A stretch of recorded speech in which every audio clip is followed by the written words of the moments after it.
Apple has accelerated its plans to shift some of its production outside China. It's actually telling suppliers already that they're planning more actively. कई लोगों ने यहां पर अपनी factories को shift करना शुरू कर दिया। कोई मैक्सिको भाग रहा है, चूहों की तरह भाग रहे हैं चाइनीज। कोई वियतनाम जा रहा है, कोई इंडिया आ रहा है, कोई मैक्सिको जा रहा है। इनको समझ नहीं आ रहा मरने के लिए जाएं तो कहां जाएं। बिजनेस स्टैंडर्ड की एक रिपोर्ट आई है जिसने सबको हिलाकर रख दिया है, खासकर की चीन। रिपोर्ट जारी की गई जिसमें पता चला कि एप्पल कंपनी प्लानिंग कर रही है चाइना से एग्जिट करने का। दरअसल जब 2016 में ट्रंप राष्ट्रपति बने थे तो सबसे बड़ा असर पड़ा था एप्पल कंपनी पर। जो एक बहुत बड़ी डेवलपमेंट एप्पल की तरफ से आ रही है, जो कि पहली बार है कि एप्पल अपने अगले आईफोन विच इज आईफोन 17 का अर्ली मैन्युफैक्चरिंग इंडिया में करने जा रही है, जो कि पहली बार होने जा रहा है। और ट्रंप के जीतने के बाद जो शॉक वेव्स चाइना में आए हैं, और भाई आप इमेजिन नहीं कर सकते। क्लोथिंग इंडस्ट्री है, इलेक्ट्रॉनिक्स की इंडस्ट्री है, कार इंडस्ट्री है, सभी के सभी सर के ऊपर ऐसे बैठे हैं हाथ रखकर, अब हमारा क्या होगा। पता चला है ना कि टोटल जो आईफोन की मतलब सेल्स हुई है ना 22% इंडिया ने सेल की है, मतलब अकेले इंडिया ने, ठीक है, पूरी दुनिया के मतलब मुताबिक। तो ये मतलब एक बहुत ही अच्छा मतलब रेवेन्यू है। अगर देखा जाए ना तो पाकिस्तान जो है ना वो 1-2 बिलियन के लिए तरस जाता है। हमारा पड़ोसी देश है पाकिस्तान, उसका टोटल खजाना इस समय 9-10 बिलियन डॉलर के अल्ले पल्ले झूल रहा है। दूसरी तरफ 15 बिलियन डॉलर के आईफोन हर साल एप्पल कंपनी भारत में मैन्युफैक्चर कर रही है। बिकॉज अभी तक जितने भी नए आईफोन एप्पल लॉन्च करती है उसके पहले जो अर्ली मैन्युफैक्चरिंग का प्रोसेस होता है वो हमेशा से चाइना में रहा है। ये सारे ऑर्डर यहां के लोगों ने बोलना शुरू कर दिया, ये अब भारत में जाएंगे। क्यों? क्योंकि ट्रंप की दोस्ती मोदी जी के साथ है।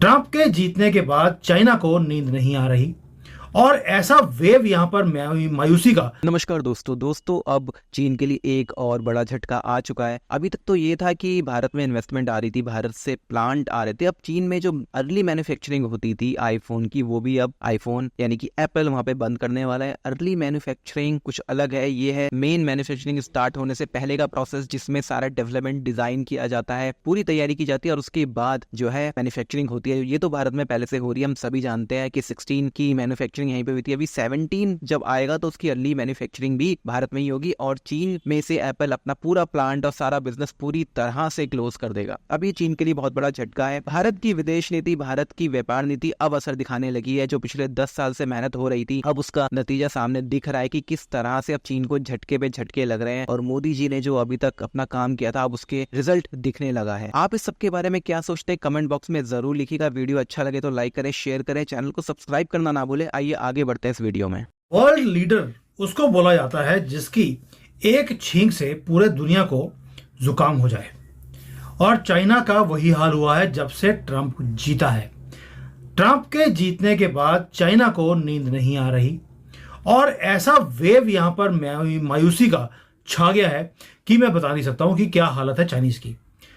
चाइनीज गवर्नमेंट को, जैसे मैंने पहले बताया था आपको, 2 हफ्ते पहले 3 हफ्ते पहले बता दिया था कि चाइना 10 ट्रिलियन युआन का यहां पर पैकेज देने के लिए मजबूर है, उसे देना पड़ेगा।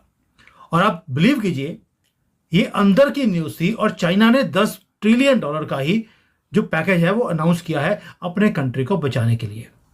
10 ट्रिलियन एक छोटा अमाउंट नहीं होता है, लेकिन उसके बाद भी मायूसी जैसे कि वापस जाने का नाम ले ही नहीं रही।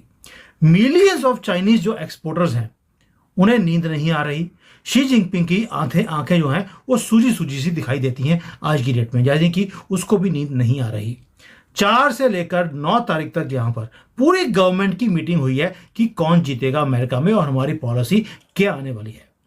अगर कमला हैरिस जीतती, 1 रुपए का भी पैकेज अनाउंस नहीं हो रहा था। अगर ट्रंप जीतता तो 10 ट्रिलियन देना पड़ना था, दिया भी है।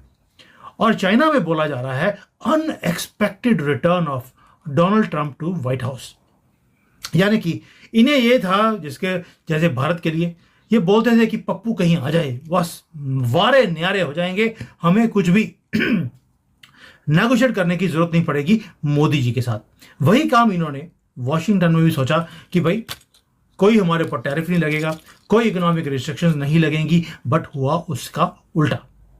अब जो पूरे जो यहाँ पर एक्सपोर्टर्स हैं, आपको मालूम है मैं यहाँ पर इंडस्ट्री में रहता हूँ, इंडस्ट्री में जो लोग हैं उन्होंने बोलना शुरू कर दिया, we are in a very passive situation. यहाँ पर जो लेदर इंडस्ट्री है, जो सारा माल अपना यूरोप में भेजती थी या यहाँ पर अमेरिका में जो बेचा करते थे, अभी उन्होंने बोल दिया है कि उनके कंपनी के जो आधे से ज़्यादा प्रोडक्ट्स हैं वो हाई प्रोफाइल अमेरिकन ब्रांड्स के पास जाते हैं, जैसे फिलिप लिम है, अलेक्जेंडर वांग है, ऐसे ऐसे ब्रांड्स हैं अमेरिका के जिसको ये सप्लाई करते थे। लेकिन ट्रंप के जीतने के बाद इन्हें पता लग गया कि अब टैरिफ इनके ऊपर लगने वाला है और इनकी कंपनी को कोई भी ऑर्डर अब सप्लाई करने के लिए नहीं दिया जाएगा। ये सारे ऑर्डर यहाँ के लोगों ने बोलना शुरू कर दिया, ये अब भारत में जाएंगे। क्यों? क्योंकि ट्रंप की दोस्ती मोदी जी के साथ है और वो मोदी जी को सपोर्ट करने के लिए, मेक इन इंडिया को सपोर्ट करने के लिए, जैसे 25-30 साल पहले अमेरिका ने सारी दुनिया के ऑर्डर निकालकर चाइना को दिए, अब वो भारत को देने वाला है। क्योंकि अमेरिका हर एक 20-25 साल के बाद अपनी मार्केट को चेंज करता है। और जो कंपनी है यहाँ पर, उन्होंने अपनी जो सेल्स की प्रोजेक्शन है उसे ऑलरेडी 30-40% नीचे गिरना शुरू कर दिया। एक और है, उन्होंने बोल दिया कि अगर ट्रंप ने 60% इंपोर्ट ड्यूटी लगा दी तो यह हो सकता है कि वो सरवाइव ही ना कर पाए और दुकान बंद करनी पड़े। आपको याद होगा दोस्तों, ट्रंप जब पिछली बार प्रेसिडेंट बने थे तब इन्होंने 25% ड्यूटी लगा दी थी चाइना के ऊपर। 25% में इनकी रीढ़ की हड्डी तोड़कर रख दी ट्रंप ने। इस बार वो बोलता है मैं 60% ड्यूटी लगाऊंगा। 60% ड्यूटी लगाने के बाद रीढ़ की हड्डी टूटी होगी इनकी, उसके बाद क्या कुछ टूटेगा वो मुझे पता नहीं है, और इनको इकट्ठा करना झाड़ू के साथ भी इम्पॉसिबल हो जाएगा। लोगों ने एक ही काम किया, जब लास्ट टाइम जब ट्रंप ने इनके ऊपर ड्यूटी लगाई थी, लोगों ने अपने ऑपरेशन की कॉस्ट, अपनी जो काम करने का तरीका होता है उसको चेंज किया, सप्लाई चेंज को भी इन्होंने कन्फिगर किया था। लेकिन अब की बार कोई स्कोप ही नहीं है इस इकोनॉमिक वॉर में अपने आप को बचाने के लिए, इसलिए इनकी नींदें उड़ी हुई हैं। इन लोगों ने यहां पर अपनी फैक्ट्रीज को शिफ्ट करना शुरू कर दिया। कोई मैक्सिको भाग रहा है, चूहों की तरह भाग रहे हैं चाइनीज, कोई वियतनाम जा रहा है, कोई इंडिया आ रहा है, कोई मैक्सिको जा रहा है। इनको समझ नहीं आ रहा मरने के लिए जाएं तो कहां जाएं। इतनी अफरा तफरी है चाइना में, मैं बता नहीं सकता हूं आपको, कि इनको लगता है कि जितनी जल्दी चाइना से बाहर निकला जाए उतना अच्छा है। चाइनीज है, उनके कहते हैं कि रस्सी जल गई बल नहीं गया। उन्होंने बोलना शुरू कर दिया, और ठीक है ये अमेरिका हमारे से मोबाइल नहीं खरीदेगा, गाड़ी नहीं खरीदेगी, कपड़े तो हमारे से खरीदने पड़ेंगे, क्योंकि कपड़े जैसे हम बना सकते हैं कोई और बना ही नहीं सकता। ऐसे बैठे हैं क्रॉस्ड फिंगर्स चाइनीज कि अब सप्लाई चेन अमेरिका के आने के बाद कैसे वो फुलफिल करेंगे। पता चला है ना कि टोटल जो आईफोन की मतलब सेल्स हुई है ना, 22% इंडिया ने सेल की है, मतलब अकेले इंडिया ने, ठीक है, पूरी दुनिया के मतलब मुताबिक। तो ये मतलब एक बहुत ही अच्छा मतलब रेवेन्यू है। अगर देखा जाए ना तो पाकिस्तान जो है ना वो 1-2 बिलियन के लिए तरस जाता है, ठीक है, और इंडिया तो सिर्फ मोबाइल से इतने पैसे कमा रहा है, ठीक है, मोबाइल सेल करके। अभी मैंने देखा था कि चाइना ने $6 बिलियन के आईफोन इंडिया से मंगवाए हैं। चाइना ने मंगवाए हैं। हालांकि चाइना तो खुद फोन बनाने का मास्टर बना रहा है, लेकिन आईफोन 16 प्रो मैक्स जो है ना, चाइना ने $6 बिलियन के इंडिया से मंगवाए हैं। ये मतलब हाँ, मतलब ये है कि 22% अगर जस्ट इंडिया मोबाइल से रेवेन्यू कर रहा है ना, तो बाकी ऑटोमोबाइल कार है ये वो, तो इंडिया तो बहुत ज्यादा आगे जा रहा है। हाँ, बड़े पैसे भाई इंडिया पे तो कहते पैसा बरस रहा है, पैसा भी नहीं डॉलर बरस रहे हैं। तो कह सकते हैं, देखिए अभी अगर इंडिया पे पैसा बरस रहा है ना, तो ये बिल्कुल जेन्युइन बात है। अगर हमारे मतलब पाकिस्तान के लिहाज से देखा जाए तो पाकिस्तान में तो एक स्टोर के लिए लोग तरस जाते हैं। हमारे मुल्क में एक स्टोर नहीं है एप्पल का। मुझे तो नहीं ख्याल कि पाकिस्तान में कोई एक स्टोर भी, इस्लामाबाद में, लाहौर में, कराची में, हम उनके लिए तरसे हुए। मुल्क में आज भी ये नैरेटिव बिल्ड किया गया है कि भाई पाकिस्तान की आवाम बड़ी अमीर है, इंडिया की आवाम जो है गरीब है। नहीं, ये देखिए ना कि उनकी आबादी कोई 2-3 लाख तो है नहीं है, 1.5 बिलियन के करीब उनकी आबादी। अब ये तो नहीं हो सकता कि सारी गरीब है। पाकिस्तानी आवाम ने उनको एज अ गरीब दुनिया के सामने पेश किया। वो हमारे दुश्मन है, हम उनको जितना मर्जी कही जाए, लेकिन हमें उनकी तरक्की माननी पड़ेगी।